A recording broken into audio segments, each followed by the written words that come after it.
এইটা ও ও তো আসলে অনেক আগের থেকেই নিজে নিজে নিজে নিজে আমাকে, আমি যেরকম আমার বাবাকে দেখে ইন্সপায়ার্ড হই, সেও নিশ্চয়ই আমাকে দেখেই ইন্সপায়ার্ড হচ্ছে। না, স্টুডিও তো ওইভাবে যায় না। ও বেসিক্যালি আমার আমার যত শো হয়, আমার সব শোতেও যায়, সব শোতেও যায়। মানে যেতে যেতে এমন অবস্থা হয়ে গেছে যে এখনও ওই টিম মেম্বারের মতো হয়ে গেছে আর কি। কিন্তু টিম মেম্বারের মতো হইলেও যেমন আমি ওকে বলি যে তুমি হালকা কোনো বক্স টানো, মানে তুমি ফিল করো যে তুমি টিম মেম্বার, যেহেতু তুমি এখনও বাজাচ্ছ না, তো একটু পার্টিসিপেট করো কোনোভাবে। যে যে অ্যাসিস্ট্যান্টটা কাজ করতেছে ওকে তুমি একটু হেল্প করো, সেট আপ করতে হেল্প করো। তো এইভাবে ওকে উৎসাহ দেওয়ার চেষ্টা করি। তারপরে যখন ড্রামটা, মানে আমরা যখন সাউন্ড চেক করি তখন তো সব কিছু লাগানো থাকে, তো ওই সাউন্ড চেকের সময় আসলে খুব মানে মজা করে ড্রামসটা বাজাতে থাকে। সো ওর হয়তো ওইটাই ওইভাবে আমি আমি আসলে মানে মাঝে মাঝেই কানে আসতো যে ও একটু একটু মনে হচ্ছে তালায় বাজাচ্ছে বা, তো ওইভাবে আমি আসলে কখনোই ওকে মানে বলি নাই যে তুমি এটা করো বা এটা, বিকজ আমি আসলে দেখতে চাই যে ওর স্বাভাবিকভাবে এই জিনিসটার প্রতি কতটুকু আগ্রহ বা বা স্বাভাবিকভাবেও কতটুকু পারে। বিকজ আমি আসলে নিজে ওইভাবেই শিখছিলাম। সো আমার কাছে মনে হয় যে যদি হওয়ার হয় তাহলে হয়তো ওইভাবেই হবে, যদি ওইরকম ফিল করি তাহলে হয়তো সেটাকে পরে পার্সিউ করা যাবে। আর এই তিনজন একসাথে হওয়ার ব্যাপারটা আসলে এটা খুবই আমার কাছে লাগে যে এটা একটা মিরাকল।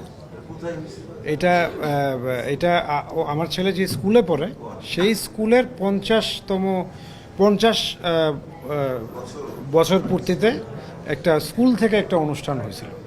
সো ওই অনুষ্ঠানের বদলতেই কিন্তু আসলে এই জিনিসটা ঘটানো সম্ভব হয়েছিল। বিকজ ও তো আসলে এখনও, ও তো আর মানে মানে ওই রকমভাবে পাকাপোক্ত বাজায় না যে আমি একটা প্রফেশনাল অনুষ্ঠানে ওকে উঠে দিব, সেটা হতো না। বাট ওইটা তো আসলে প্রফেশনাল কিছু না, টুকটাক তো ওটা তো অন্য জিনিস। কিন্তু যেহেতু স্কুলেরই অনুষ্ঠান ছিল এবং ও স্কুলের স্টুডেন্ট, তাই ওখানে যদি ও বাজায়, ওখানে মানুষ ওটাকে ক্ষমা সুন্দরভাবেই দেখবে। ওইখানে তার যারা টিচার্স বা তার যারা অন্য স্টুডেন্টস, তারা ওখানে ওই উদ্দেশ্য নিয়েই বসবে না যে ও পারফেক্ট কিছু বাজাবে। এখানে ও ভুল করবে, এটাই স্বাভাবিক।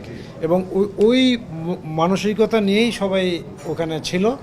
এই জন্যই ওকে ওখানে আমি উঠেছিলাম এবং এই কারণেই এই জিনিসটা একটা মানে স্মরণীয় ঘটনা হয়ে থাকলো। বিকজ এটা তো আসলে 3 প্রজন্ম আসলে কেউ কখনো চিন্তাই করতে পারে না। এটা এই কারণে এই ব্যাপারটা হয়ে গেছে। অডিও গানগুলি আসলে আমার কাছে পৌঁছাচ্ছে না তা তো লাগে না, কারণ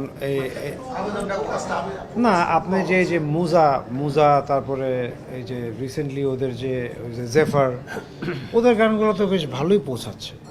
পৌঁছাচ্ছে না? অবশ্যই পৌঁছাচ্ছে, কিন্তু আমার কাছে লাগে যে এটা মানে একটা অডিও গান যদি ভালো কোনো ভিজুয়াল সাপোর্ট পায় তাহলে হয়তো এটা আরও অনেক কুইকলি পৌঁছায়। এটাই আমার কাছে ডিফারেন্স লাগে। আর মুভিরও কিন্তু আমার কাছে মনে হয় না যে সব গানে ইকুয়ালভাবে পৌঁছাচ্ছে। এটা এটা সব কিছুই একটা ম্যাটার অফ কম্বিনেশন আমার কাছে লাগে, যে রাইট এলিমেন্টস থাকতে হবে, সেটা মুভি হোক সেটা অডিও হোক। আমার কাছে লাগে যে রাইট এলিমেন্টসগুলো যদি থাকে তাহলে এটা মানে উভয় সেক্টরেই সেটা পসিবল।